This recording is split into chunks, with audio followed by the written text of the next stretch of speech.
Morning. Morning. So what did you see on the film, especially defensively?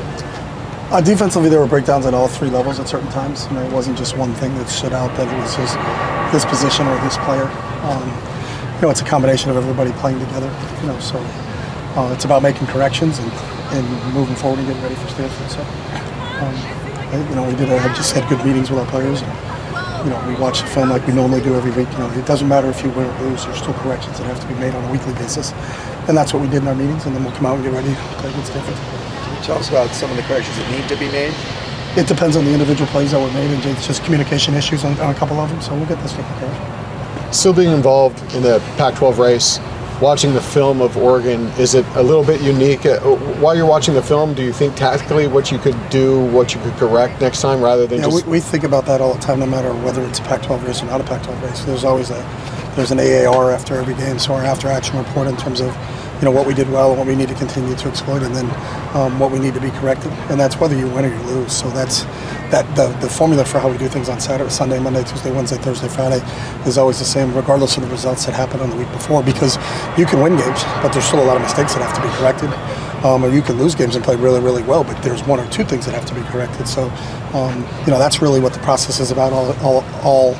Every time when you go through it, and that's how it works for this team. The one thing I told those guys as I walked off the tunnel going into the game is it had been 357 days since we lost our last game. So I think we have to understand that.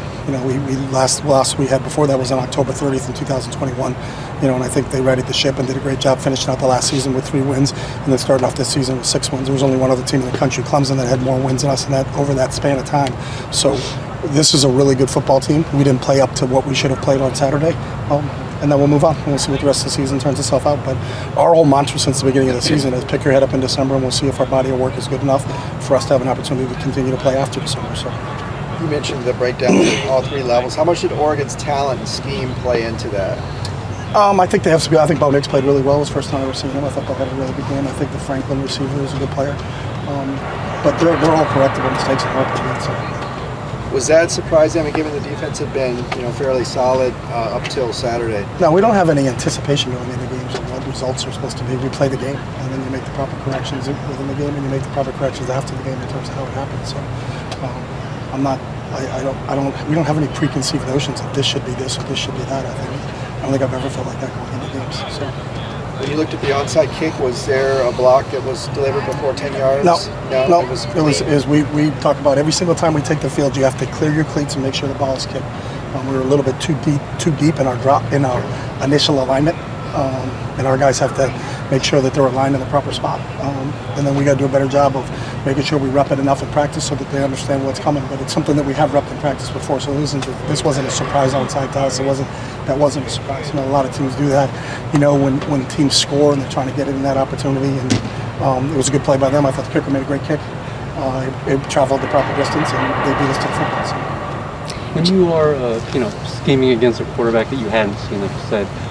Hadn't seen him in person, but we watched film. Right, it wasn't like we weren't prepared for their scheme, and everything they ran in the game they had run against everybody else during the season, so there were no surprises. I just said watching Bo Nix play in person for the first time, I was impressed with Bo as a player.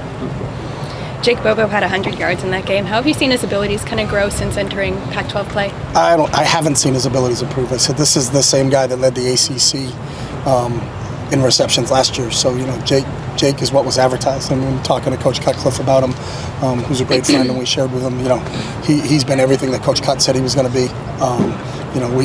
We envision him coming in here and being a number 1 receiver for us, and I think that's what, that's the role he's really kind of grown into. He's got great hands. He's got a great understanding of how to attack coverages. He's got a great understanding of when to sit down in zones and when to exploit man-to-man. He's a little bit probably quicker and faster twitch than I think people give him credit for just because he's such a tall receiver. But what Jake is doing right now is, I think, what everybody kind of thought. Because if you watched him last year at Duke, I think everybody in the country knew that Duke was throwing the ball to Jake, and he still led the league in receptions. So he's been doing this for a couple of years now, and that's a credit to how good a player Jake is. What makes him and Dorian so compatible? I think Dorian's smart and knows that if you have a 6'5" guy that's open all the time, you should throw it to him. And they got a good relationship that way. So Dorian knows if he throws it, there's a pretty good chance that it's going to be a completion when he throws it up to Jake. So. Your books and ball culture, is that almost like an Ivy League model in the Pac-12? No, I would think the school we're playing this week takes academics somewhat seriously. So I wouldn't want to slight what David does at Stanford. So I don't think that's an Ivy League at any stretch. I actually don't think it should be. And I don't know if you're saying that in a negative connotation, No. but it should be everybody's mindset when you're in college, isn't it?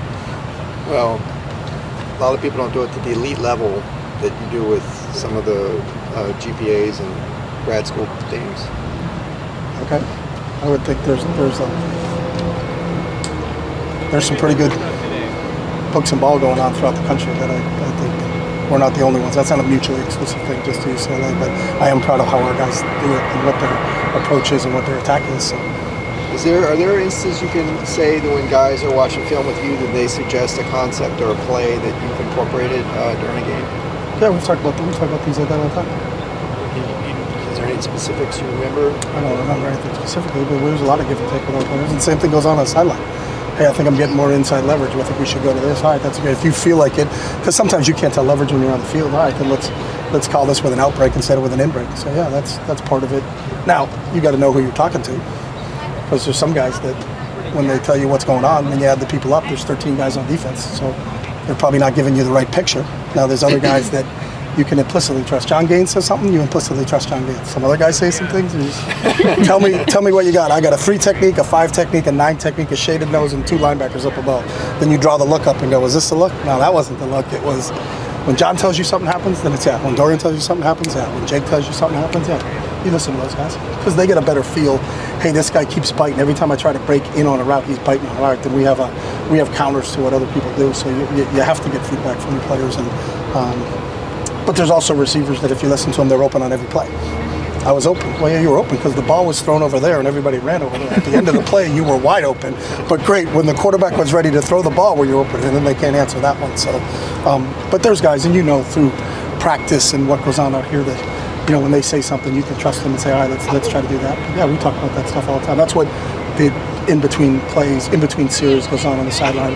And it may come from a coach. Jerry will say, hey, we think we're getting a bunch of this. So I said, all right, you know, gone talk to Dorian, how does he feel? Is he seeing it the same way? All right, then let's go back and let's maybe move on to this one instead of before. You know, that may have been farther down the list, but we may move it up the list. So.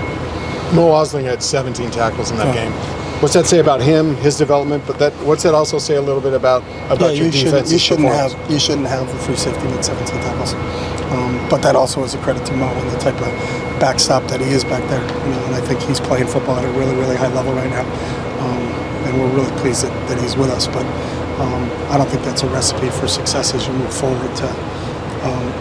Unless you're blitzing your free safety every play, and he has 17 tackles, and that's a good thing. But we weren't blitzing Mo every single play, so you know, we need to get a little bit more production and get those tackles evened out, and then we're doing a good job on the defensive side of the ball. And when we have in our other 6 games, I think you can see that. You know, he was up there with the leading tacklers, but he wasn't head and shoulders above like he was on Saturday. So. Okay, guys. Thank you. Thank you. Appreciate it.